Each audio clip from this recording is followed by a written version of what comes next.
화기애애하게 서로에 대해서 얘기하시는 거 보니까 되게 따뜻하고 좋네요. 안녕하세요. 네, 안녕하세요. 휴일에 이렇게 금쪽 같은 시간을 내주신 분들께 제가 만족스러운 강의를 해야 되는데, 사실은, 제가 이런 강의는 처음 해보고요. 이렇게 미리 캠퍼스 이런 것도 처음 해봤거든요. 그래서 미흡한 점이 아마 있을 건데, 양해를 해주시고 들어주시면 좋겠습니다. 제가 요 강의 그 제목이 나를 표현하는 글쓰기거든요. 그래서 나를 표현하고 또 내가 표현하는 글을 쓰는 데에 좀 보탬이 됐으면 좋겠어서 이번에 이제 마련한 시간이었고요. 좀 전에도 말씀을 드렸듯이 조금 위협하더라도 양해하고 들어주시기를 바라겠습니다.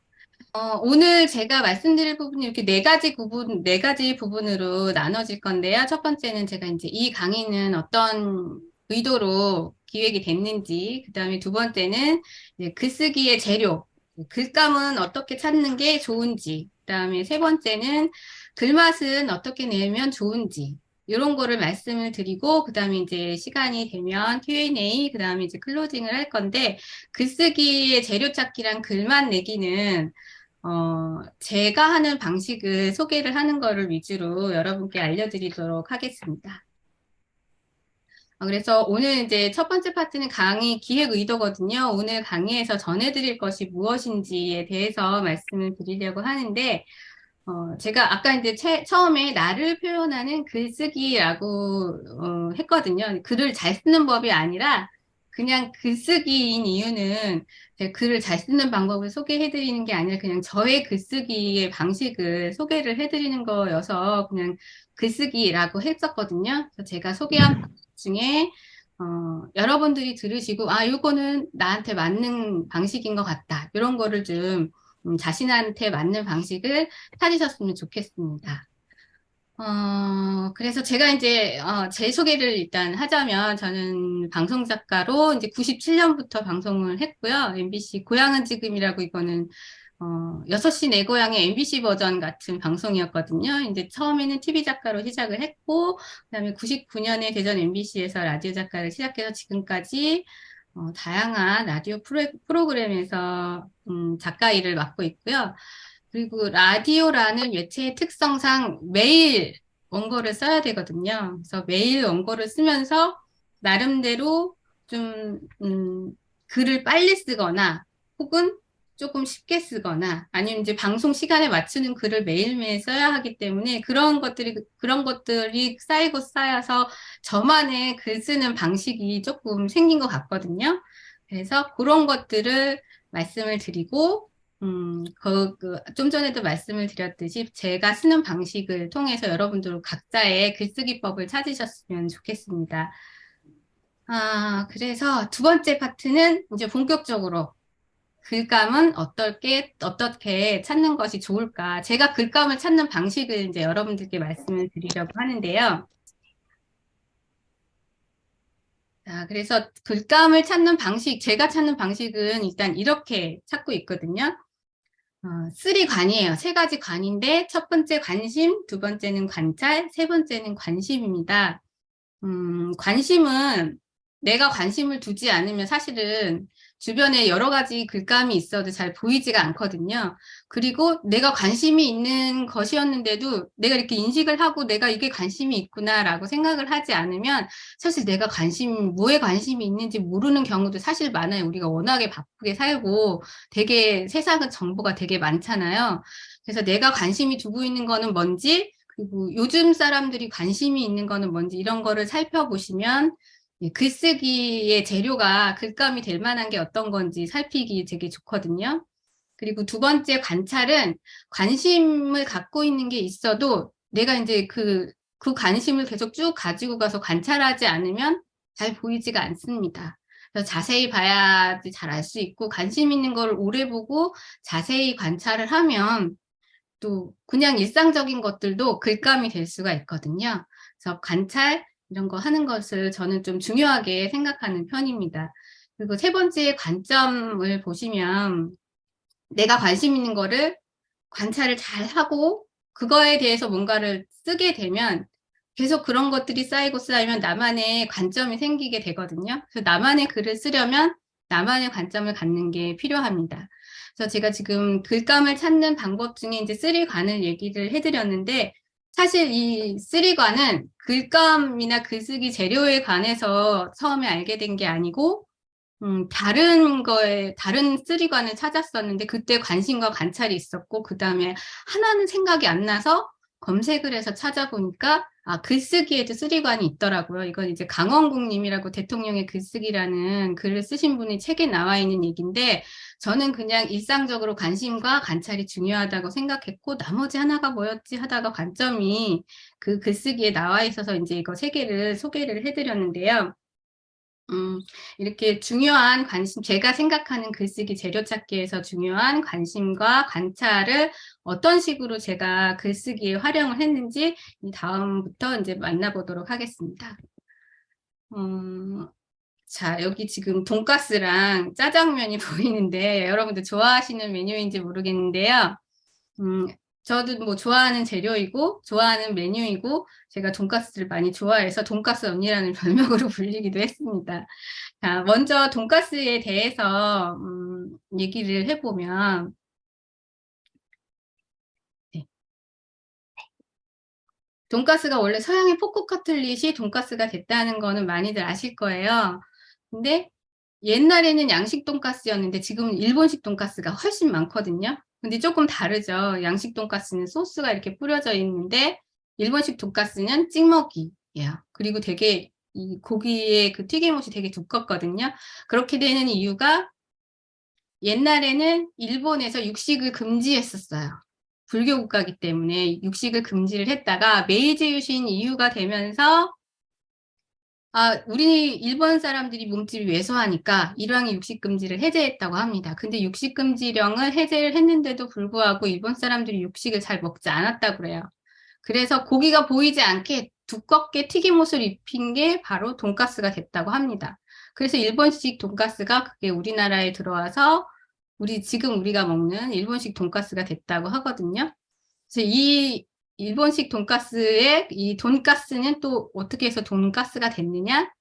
돈은 뭐 많이들 아시듯이 돈은 돼지 돈자고요. 가스는 포크 커틀릿의 일본식 발음이 까츠레츠라고 하거든요. 거기서 까츠레츠에서 돈가스가 됐다고 합니다. 이거는 제가 이제 방송 원고에서 다 써서 활용을 했던 거고요.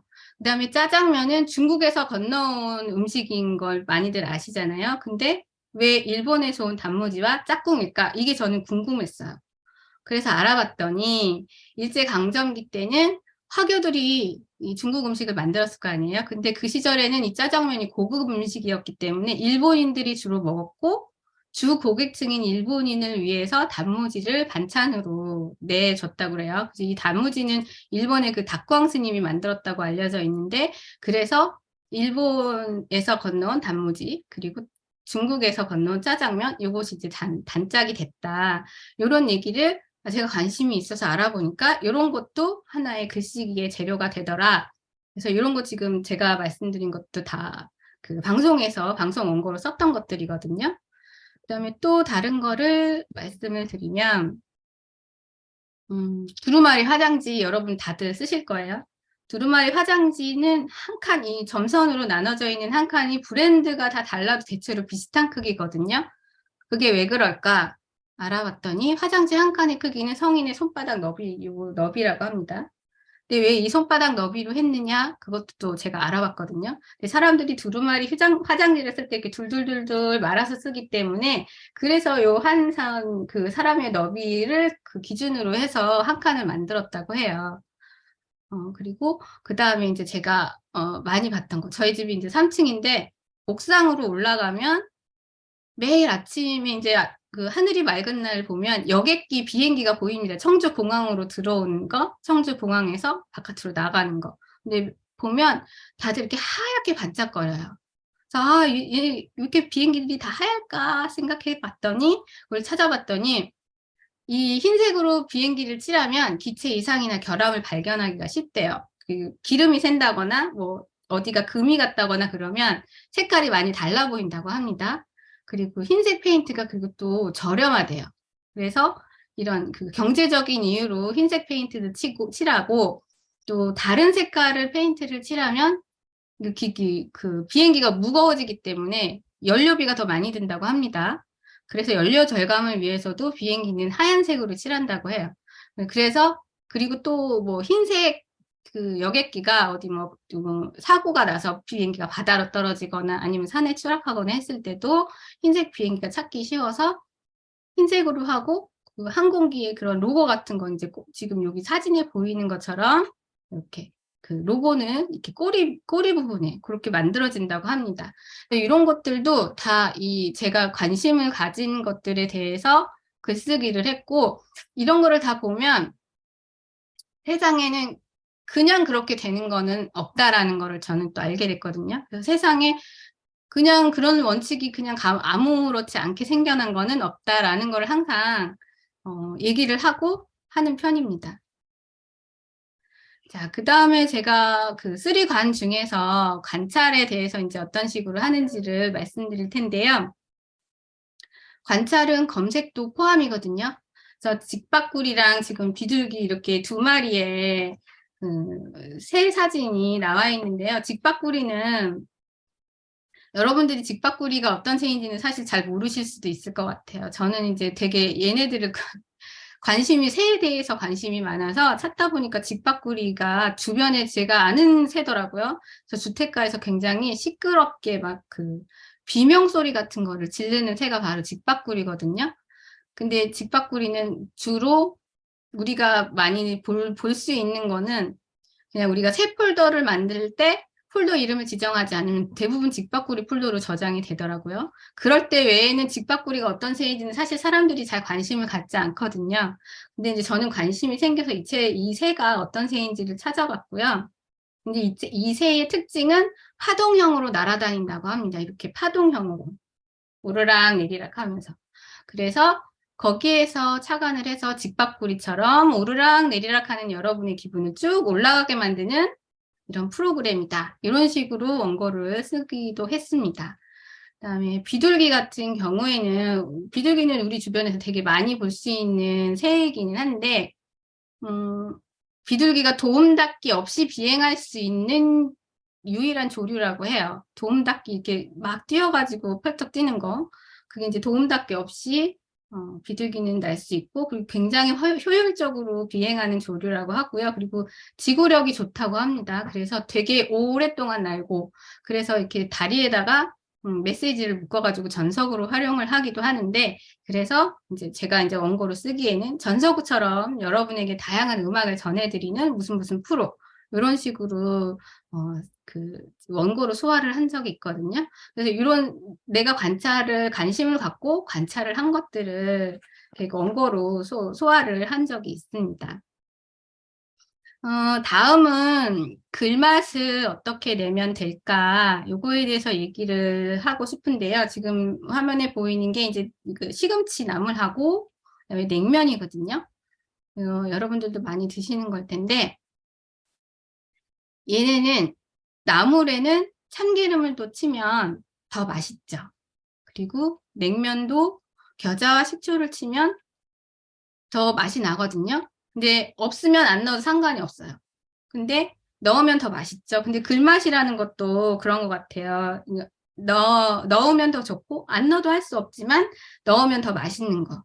그래서 글맛이라는 것도 내용만 충실해도 되지만 단 한 줄이어도 뭔가 좀 더 인상적인 글, 또 재미있는 글, 그리고 그 자신의 개성을 드러낼 수 있는 그런 픽이 있으면 더 좋고 그 사람의 글이나 말이 되게 오래 기억이 남을 수 있거든요.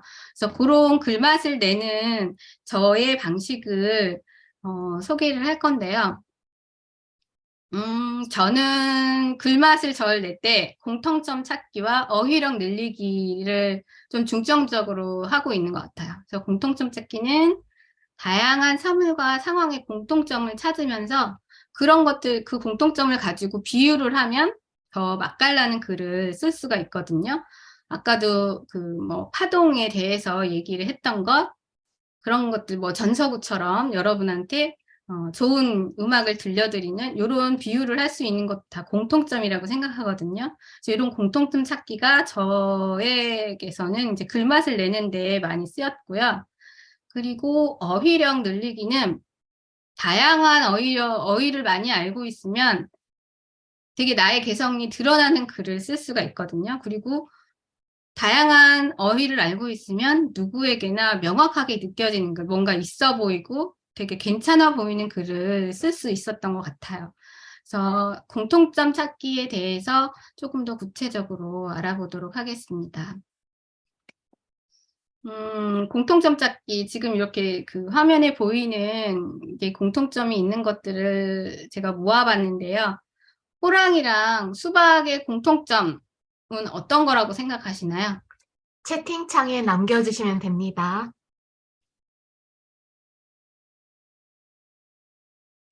호랑이와 수박의 공통점. 뭐니? 그쵸. 네, 그 호랑이와 수박의 줄무늬, 예, 줄무늬가 있는 것이 공통점이죠. 그리고 양파와 지구 동그랗다는 거 말고는 어떤 게 공통점이 있을까요? 양파와 지구. 양파와 지구는 잘 생각이 안 나겠어요. 계속 풀린다. 겹겹이. 겹겹이가 제일 근접한 답인 것 같은데, 까도 계속 많이 나오죠? 네, 맞히셨고. 그 다음에 멘토랑 내비게이션은 쉬우니까, 이것도 쉬우니까 많이들 아실 것 같아요. 멘토랑 내비게이션의 공통점. 나침반. 오, 나침반이 될 수도 있겠네요. 네, 맞아요. 안내자.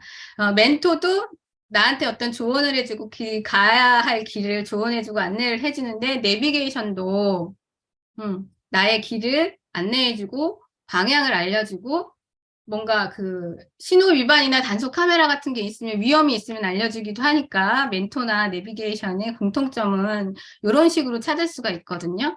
그래서 뭐 당신의 멘토는 누구입니까? 도 괜찮지만 당신의 내비게이션을 찾아보세요. 당신의 내비게이션이 되어드리겠습니다. 이런 식으로 글을 쓰실 수도 있거든요. 그리고 제가 이제 옆에 이제 체중계라는 시를 짤막한 시를 준비를 했는데 이 이환천이라는 시인은 자기 SNS에 이렇게 짤막한 시를 되게 많이 올려서 SNS 시인으로 유명하다고 하는데 체중계라는 시거든요. 밟고 있지만 밟고 싶구나. 되게 공감이 가는 짤막하지만 되게 공감 가는 시 아닌가요? 근데 여기서는 밟다라는 동사가 똑같이 쓰였는데 근데 앞에 윗줄을 밟고 있지만과 뒷줄을 밟고 싶구나는 느낌이 다른, 의미가 다른 밟기죠. 체중계는 밟아서 그 숫자가 찍히는데 그 숫자 찍힌 걸 보면 얘를 막 밟고 꽝 밟고 싶잖아요.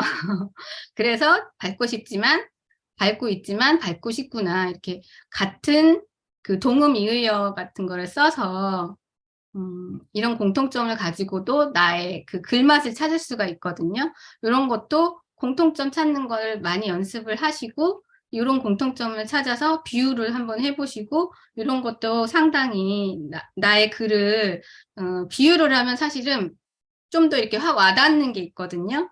그래서 여러분들 이제 강사를 하시고, 뭔가를 이렇게 설명을 하시고 하실 때, 이런 공통점 찾기가 도움이 될 수 있다고 생각합니다. 그래서 이런 공통점 찾는 것들을 많이 해보시는 것도 도움이 될 수 있을 것 같아요. 다음은 이제 공통점 찾기는 해봤고요. 어휘력을 어떤 식으로 늘리면 좋을까에 대해서 얘기를 해보겠습니다. 앞에서도 조금 얘기가 나왔지만, 다양한 어휘를 알면 다양한 표현을 할 수 있고, 또 좀 품격 있는 표현을 할 수 있다고 생각합니다. 이제 맨 처음에 나오는 글이 키가 작다. 이제 저도 이제 키가 작아서 평소에 아담하다는 소리는 많이 들어봤거든요. 근데 왜소하다는 키 작은 사람들이 들으면 조금 기분이 썩 좋지는 않은 그런 말이잖아요. 근데 이제 제가 자주 보는 분은 아니지만 일주일에 한 번씩 보는 다른 프로그램 게스트분이 어느 날 이제 저를 보더니 작가님 오늘은 굉장히 하고 조금 뜸을 들이시더니 왜소해 보이세요? 라고 말씀을 하시는 거예요. 그래서 아마 제가 그날 조금 약간 피트되는 옷을 입어서 그거에 대해서를 말씀을 하시고 싶은데 뭔가 그 적합한 말이 생각이 안 났었던 것 같아요. 그래서 왜소하다라고 말씀을 하셨는데 저는 사실 그게 좀 기분이 나빴거든요. 그래서 어떤 단어를 쓰느냐에 따라서 듣는 사람 혹은 그 글을 보는 사람의 기분이 좋거나 나빠질 수도 있고 그러니까 이제 내가 더 다양한 어휘를 알면 조금 더 다른 사람에게 기분 나쁘지 않은 말을 또 기분 나쁘지 않은 글을 쓸 수 있을 것 같아요. 그리고 우리나라는 형용사가 굉장히 많이 발달한 나라입니다. 이게 지금 노랗다, 노르스름하다, 누리끼리하다 제가 이렇게 예를 들어놨는데 이거 말고도 굉장히 많죠. 형용사가 굉장히 형용사들이 굉장히 많이 달라지는 것들이 많기 때문에 외국 사람들이 되게 힘들어한다고 하는데 노랗다, 노르스름하다, 누리끼리하다 중에서 누리끼리하다는 어떤 느낌인지는 알 텐데 만약에 이게 사람한테 썼다 할 경우에는 그렇게 어감이 좋지는 않은 말이잖아요. 그래서 이런 거는 어떤 자리에서 어떤 자리에서 쓰느냐, 어떤 글에서 쓰느냐에 따라서 조금 가려서 써야 되는 그런 말인 것 같아요. 기록을 갈아치웠다, 기록을 경신했다. 이런 것도 다양한 표현으로 알아두시면 더 좋을 것 같고요. 그리고 나아지다, 발전하다, 도약하다, 성장하다, 진전하다 이런 건 다 뭔가가 더 좋아지는 느낌의 단어인데 이렇게 다양하게 알면 한 문단 속에서도 다양하게 표현해지면 좋겠죠. 이렇게 해서 나아졌는데 그 다음에 이런 식으로 해서 발전했고 그리고 더 도약을 했고 이렇게 우리는 성장하고 있다. 이런 식으로 더 다양하게 표현을 하게 되면 그 글이 더 풍성하고 아, 이 사람 되게 뭔가 많이 아는 사람인 것 같다. 많이 알고 있는 사람 같이 그렇게 사람들이 느껴지고 그렇게 되면 나를 더 인상적으로 느낄 수 있겠죠. 그리고 화가 난다, 성이 난다, 분노한다, 격분한다. 이런 식으로 다양한 표현을 할 수 있고요. 그리고 사람의 죽음을 뜻하는 단어도 사망, 별세, 작고, 소천 이렇게 다양한 표현을 쓸 수 있거든요. 특히 이제 소천 같은 경우에는 되게 존경받으시는 분들, 이런 분들한테 많이 쓰이는 굉장히 품격 있는 그런 단어인 것 같은데 이런 단어들도 많이 알고 계시면 조금 더 우리가 이제 표현을 할 때도 더 다양하게 표현할 수 있어서 좋고, 또 이제 품격이 있는 자리다. 그러면 내가 이런 단어를 쓰면 사람들이 나를 보기에도 더 좋게 볼 수 있을 거라고 생각을 합니다. 그래서 다음은 이번에는 이제 신문기사 헤드라인 보기에 대해서 말씀을 드릴 건데요. 지금 이제 강의 들으시는 분들 중에 강사를 하시는 분들이 많다고 알고 있는데, 강의 제안서나 아니면 이제 강의 교환의 소제목 같은 것을 만들 때 그 제목을 뽑는 노하우, 이런 걸 훈련할 때 도움이 될 거라고 생각을 합니다. 신문기사의 헤드라인을 보는 게. 같은 내용이지만 이게 기사가 지금 제가 그 송중기의 재혼 얘기 나온 이후에 어떤 이제 송중기가 뭐 재혼을 하는 사주가 있다 하는 사주풀이에 대한 것들이 굉장히 기사가 많이 나왔었거든요. 그것 중에 일부예요. 일부인데 같은 내용이지만 굉장히 다 다른 관점으로 이렇게 제목을 뽑았거든요. 두 번째 작두 탄 듯. 이거 되게 이렇게 작두를 탄 듯이라고 얘기를 하면 굉장히 이게 사람이 머리에 영상이 그려지기 때문에 되게 많이 와닿는 그런 헤드라인이기는 하지만 근데 조금 그렇게 막 되게 품격 있어 보이지는 않잖아요. 그래서 요즘은 신문 기사의 헤드라인들이 굉장히 이 클릭 수를 많이 따지게 되기 때문에 되게 많이 선정적이어지고 되게 센 표현이 많은데 그런 것들을 걸러내는 그런 것들 이렇게 보고 이런 기사의 제목은 조금 선정적이구나 이거는 조금 세구나 이런 것들을 걸러내는 그런 훈련을 하는데도 신문의 헤드라인을 보는 것이 좀 도움이 될 것 같고요. 좀 전에도 말씀을 드렸지만 이제 다른 사람을 가르치는 그런 강사분들이 많으시니까 이왕이면 좀 품격 있는 언어를 쓰시는 게 좋다고 생각을 해서 이런 것들도 많이 그 기사의 헤드라인을 보면 내가 말하는데 혹은 강의 제목을 뽑거나 강의 교환의 소제목을 하는데도 훈련이 될 거라고 생각을 합니다. 네. 강원국 선생님의 말빨 글빨이라는 유튜브 채널 중에서 단어를 어떤 식으로 골라 써야 하는지에 대한 내용을 유튜브로 보셨는데요. 문맥에 맞는 단어를 쓸 것, 이해하기 쉬운 단어를 쓸 것, 그리고 품격 있는 단어를 쓸 것, 이런 거 세 가지 원칙을 말씀을 해주셨어요. 네, 이 채널명이 말빨 글빨이잖아요. 이제 글을 잘 쓰는 사람은 말을 잘하는 경우도 많이 있습니다. 꼭 글을 잘 쓴다고 말을 잘하지는 않지만 글을 잘 쓰는 분들이 말씀을 잘하시는 경우가 참 많거든요.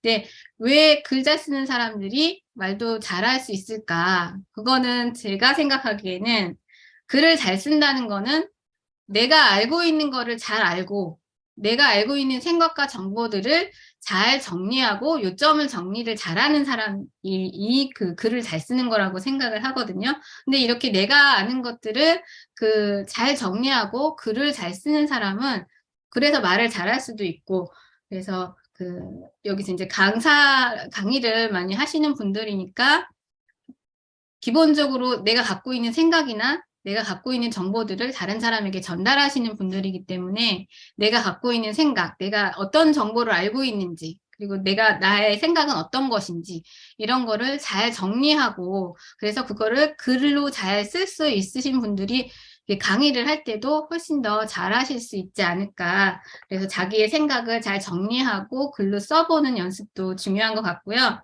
제가 이제 여기 나와 있는 지금 이 페이지는 좀 글쓰기나 이런 거에 도움이 될 만한 책을 추천을 해드리고 싶어서 요거를 했는데 이제 왼쪽에 강원국의 글쓰기라는 책은 아까 이제 그 유튜브에서 본 노무현 대통령의 연설문을 주로 작성하셨던 그분이거든요. 그래서 이분이 글쓰기 관련된 책들을 많이 내셨는데 요 강원국 선생님의 강원국의 글쓰기라는 책도 한번 추천을 드려봤고요. 그리고 파워블로그 핑크팬더의 블로그 글쓰기라는 책도 있더라고요. 근데 저는 이거는 목차거든요. 목차를 쭉 이렇게 소개를 한 거는 제가 저희 프로그램에서도 책 소개를 하는 코너가 있어서 이제 어떤 책을 일주일에 하나씩 이렇게 소개를 하는데 그 소개를 할 때도 제가 목차랑 머리말을 항상 보고 책을 소개를 합니다. 그래서 목차를 보면 이 책이 어떻게 구성이 되어 있는지도 보기가 쉽고 그리고 내가 원하는 책 내용, 나는 이런 내용의 책을 보고 싶은데 제목만 보고 고르면 사실 잘 못 고를 때가 되게 많아서 항상 목차를 보고 고르는 편인데 그래서 이 파워블로그 핑크팬더의 블로그 글쓰기라는 책의 목차를 이렇게 딱 봤더니 요즘 이제 블로그 쓰시는 분들도 많으시니까 블로그 글쓰기에 도움이 될 만한 책인 것 같아서 이제 소개를 하고요. 여기에 첫 번째, 두 번째의 그 목차를 보면 우선 시작하라와 쓰고 싶은 것을 써라가 있는데 일단 우선 시작하라가 굉장히 중요한 것 같아요. 뭐든지 천리길도 한 걸음부터라는 말이 있듯이 글쓰기를 잘 안 하셨던 분들은 이제 뭐 블로그 글쓰기를 시작을 하실 때 일단은 시작을 하셔라. 그런 말씀을 드리고 싶고 쓰고 싶은 것을 써라는 사실 저는 이 일이기 때문에 매일매일 글을 쓰지만 이게 매일매일 글을 쓴다는 게 쉬운 일은 아니고 뭐 블로그도 그렇고 SNS도 그렇고 매일 뭔가를 하나씩 내가 일정한 시간에 글을 써서 올린다는 게 쉬운 일이 아니기 때문에 내가 쓰고 싶은 거를 먼저 써서 습관을 들이는 게 되게 중요하다고 생각을 하거든요. 그래서 쓰고 싶은 것을 계속 써나가다 보면 내가 잘 쓸 수 있는 글도 생기게 되고 그렇게 내가 잘 쓸 수 있는 글이 있으면 그게 아까 말씀드렸던 관점이라는 게 생기고 내가 똑같은 관점으로 여러 가지의 글을 쭉 써 내려가다 보면 또 그거를 좋아하시는 분들이 생기기 마련이거든요. 세상에 사람들이 참 다양하게 여러 사람이 여러 가지를 좋아하는 사람들이 끼리끼리가 이상하게 잘 뭉치더라고요.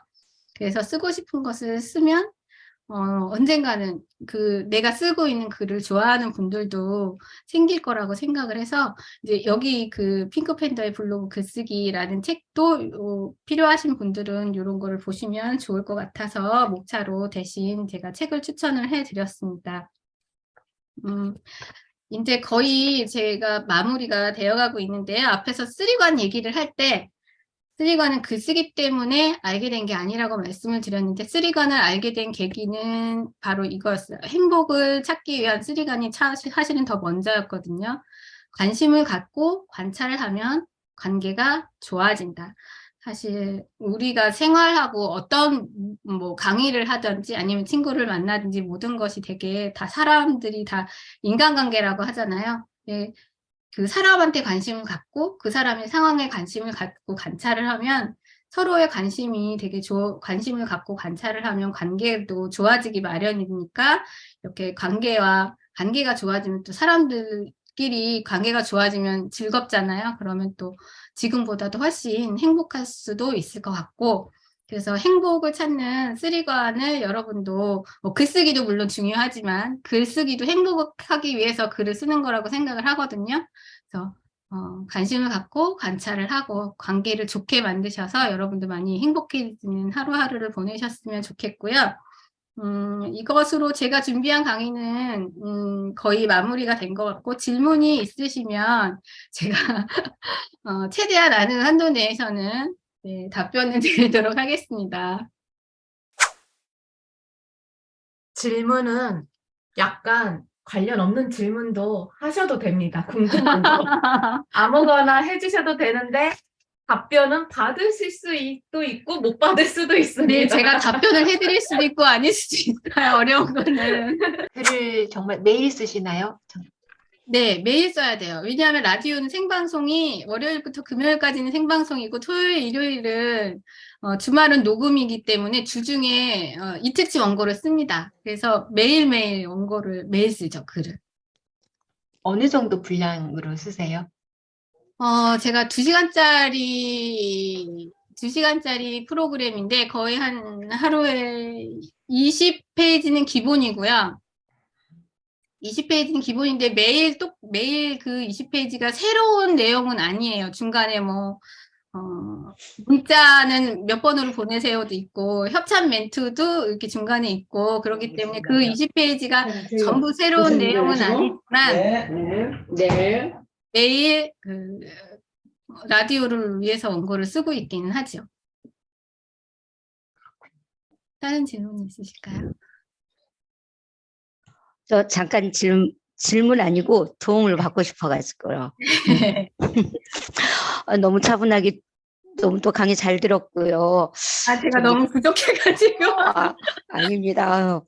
그런데 이제 제가 지금 좀 고민거리가 있어서 한번 여쭤보고 싶어요. 네, 만약에 문화 유적에 대한 블로그를 쓴다 하면 뭐 예를 들어서 뭐 문화재에 대해 설명도 하고 뭐 유형문화재 뭐 이렇게 쭉 설명을 하고 들어가야 될 것인지 아니면 제가 관점을 막바로 들어가야 될 것인지 그게 지금 글을 써야겠다 하면서 고민을 하고 있는 부분이거든요. 문화재나 유적에 관한 글을 쓰고 싶으신데 도입을 네네. 어떻게 하면 좋을까? 그거에 대한 말씀이잖아요. 네. 이제 저는 제가 방송 라디오 원고를 쓸 때도 그렇고 그 중요한 부분 그러니까 이제 서론, 본론, 결론이 있으면 본론에는 쓰고 싶으신 그런 유적이나 문화재에 대한 설명을 쓰실 거잖아요. 근데 네네. 서론부터 너무 그 본격적인 내용이 들어가면 사람들이 조금 이게 너무 학구적으로 들어가면 재미없어 하실 수도 있어요. 그래서 뭐 이를테면 방송에 무슨 옛날에도 그 경복궁 이런 데도 하수구 시설이 있었다. 뭐 화장실이 있어서 하수구 시설이 있었다. 이런 내용이 이제 만약에 라디오나 무슨 TV 뉴스에 나왔다. 그러면 그때쯤에 이 이슈가 되는 것들을 미리 이렇게 얘기를 해 놓으시고 그런 것들을 통해서 약간 그 문화재나 유적에 대한 관심을 환기시킨 다음에 그 다음에 내가 원하는 그런 얘기를 쭉 써내려 가시는 게 저는 만약에 제가 유적이나 문화재에 관한 글을 쓴다면 그런 식으로 도입을 할 수 있을 것 같거든요. 아니면 제가 아까도 다양하게 관심이나 관찰에 대한 글을 쓸 때 이런 식으로 썼다 하는 것처럼 어떤 유적인지는 확실히 모르겠지만 그 유적하고 비슷한 느낌이 나는 다른 것들을 비유를 해서 쓰실 수도 있고 네네. 네, 그런 식으로 도입을 하시는 게 저는 도움이 되지 않을까. 제가 도움을 드릴 수 있는 방식은 이런 방식이거든요. 예. 네. 그래. 감사합니다. 정말 이거를 저도 지금 이게 학구적으로 이제 실은 이제 제가 어디에 이거를 지금 제가 컨텐츠를 제작을 해서 이거를 제출해서 제가 거기에 합격이 돼야 되는 그런 상황이거든요. 그래서 이거 진짜 지금 제가 쓰고 있는 블로그처럼 쉽게 가볍게 들어가야 되나 지금 아직 틀을 못 잡고 고민하고 있었는데 오늘 또 아, 작가님 말씀해 주셔서 감사합니다. 예, 도움이 됐으면 좋겠네요. 네, 그리고 예, 감사합니다. 예, 감사합니다. 네, 글, 두 갈씩 글쓰기가 더 나으냐고 강미경 아, 강사님이 채팅창에 남겨주셨어요. 네, 두 갈씩 글쓰기. 근데 이거는, 앞에 먼저 내가 얘기하고자 하는 거를 먼저 터뜨리느냐, 아니면 쭉 설명을 하고 내가 얘기하고 싶은 것을 나중에 얘기를 하느냐, 이런 건 이제 차이가 있을 수 있어요. 또 수미상관이라 그래서 앞에 얘기한 거를 한번 얘기를 하고 설명을 쭉 한 다음에 앞에 얘기한 거를 다시 얘기할 수 있으면 그럼 두 번이 되니까 이거는 이제 강조의 효과가 있는 거거든요. 이렇게 하면 강조의 효과가 있는데 그 중간에 써야 하는 내용이 어떤 거냐에 따라서 조금은 달라지기도 하지만, 근데 이렇게 이목을 집중하는 글을 써야 된다면, 앞에 우리가 이제 신문기사 헤드라인 같은 것도 가장 중요한 내용을 제목으로 보여주는 거잖아요. 그래서 말하자면 그게 두 갈씩, 앞에서 먼저 얘기를 해주는 거니까 두 갈씩이라고 할 수 있는 거거든요. 이렇게 내가 주목을 받고 이목을 끌어야 되는 글이다. 그러면 두 갈씩 글쓰기가 훨씬 좋은 거고요. 아니, 그렇지 않은 경우도 사실 있기 때문에 어떤 글쓰기냐에 따라서 조금씩은 그 차이가 있기는 있는데, 내가 이제 자신이 있다. 내가 앞에 그 한 문장으로 내가 어떤 이 사람들의, 내 글을 읽어줄 사람들의 이목을 확 집중시킬 수 있다 싶으시면 두 가지 글쓰기가 더 나을 수가 있고요. 이거는 조금 어떤 내용 주제가 어떤 것이냐에 따라서 조금 다를 수도 있을 것 같고, 그리고 내가 글쓰기를 어떤 식으로 하느냐. 내가 이제 이목을 확 집중시키고 내가 이거 글 한 문장을 뽑는 데는 자신이 있다. 그랬을 때는 두 가지기 눈에 확 띄니까, 이걸로 이제 주목을 확 받고 사람들의 궁금증을 딱 만들어 놓은 다음에, 그 다음에 이렇게 쭉 풀어가는 식으로 얘기를 하실 수도 있는 거거든요. 근데 그거는, 그런 것들을 조금 생각을 해 보시고, 어느 것이 더 낫다라고는 그 사안에 따라서 조금씩 차이가 있으니까, 그런 거는 그 사안에 따라서 조금 다르다는 거를 말씀드리고 싶어요. 좀 더 자세하게 어떤 글쓰기라고 올려주시면은 그게 두 갈씩에 어울리다 아니다 라고 답변을 더 드리기 쉬울 것 같아요. 제목을 먼저 정하는 게 좋을까요? 하시면서 재밌으시죠? 네. 그죠? 근데 그건 이것 재밌어요. 역시 글의 내용에 따라서 제목을 먼저 정하는 게 좋을 때도 있고요. 아니면 내용을 쓰고 내용에서 내가 이거랑 이거랑 이거는 강조해서 얘기를 하고 싶다 했을 때는 제목을 그다음 내용을 쓰고 하는 게 좋은데, 글쓰기가 아직 내가 완벽한 글쓰기를 잘 못하신다 하시는 분들은 내용을 다 쓰고 그 다음에 그 내용을 보고 거기에서 핵심되는 포인트를 짚어서 제목을 정하시는 게 실패할 확률이 덜 적을 것 같아요. 왜냐하면 제목을 먼저 딱 적고 난 다음에 그 다음에 내가 글을 쓰고 있는 중에 내가 쓰고 싶은 내용이 달라지는 경우도 있거든요. 그런 경우가 되게 왕왕 있어요. 저도 사실은 방송 원고를 20년 넘게 썼지만 얘기를 쓰다 보면 막 요즘은 정보가 굉장히 많아서 이 얘기도 넣으면 재밌을 것 같고 이 얘기도 넣으면 재밌을 것 같은데 이걸 다 넣으면 이게 관점이 흐트러져 가지고 이 말을 하고 싶은 건지 저 말을 하고 싶은 건지 모를 수가 있거든요. 그래서 제목은 내 글의 가장 핵심적이고 요점 정리가 되는, 그리고 사람들의 관심을 끌 수 있는 그런 걸 제목으로 정해야 되는데, 그런 제목을 정하려면 제목을 정하는 거를 아주 잘하시는 분이 아닌 이상은 글을 다 써놓은 다음에 내가 써놓은 글에서 핵심적인 내용을 골라가지고 그거를 하시는 게 훨씬 더 하시는데 더 편하지 않을까 그런 생각이 들거든요. 네, 그렇습니다. 감사합니다. 고맙습니다. 네. 네, 휴일 저녁에 되게 황금 같은 시간을, 귀한 시간을 내주셔서 감사하고요. 제가 말씀드린 것이, 대단히 글쓰기에 많이 도움이 될까 싶기도 한데, 그래도, 이렇게 글을 써온 사람으로서 이렇게 시간을 내서 여러분들께 조금이라도 알려드려서 제가 말씀드린 거에서 작은 팁이라도 하나, 생각이, 이런 건 괜찮겠네, 나한테 맞겠네, 이런 생각이 드셨다면 좋겠습니다. 네. 오늘 들어주셔서 감사합니다.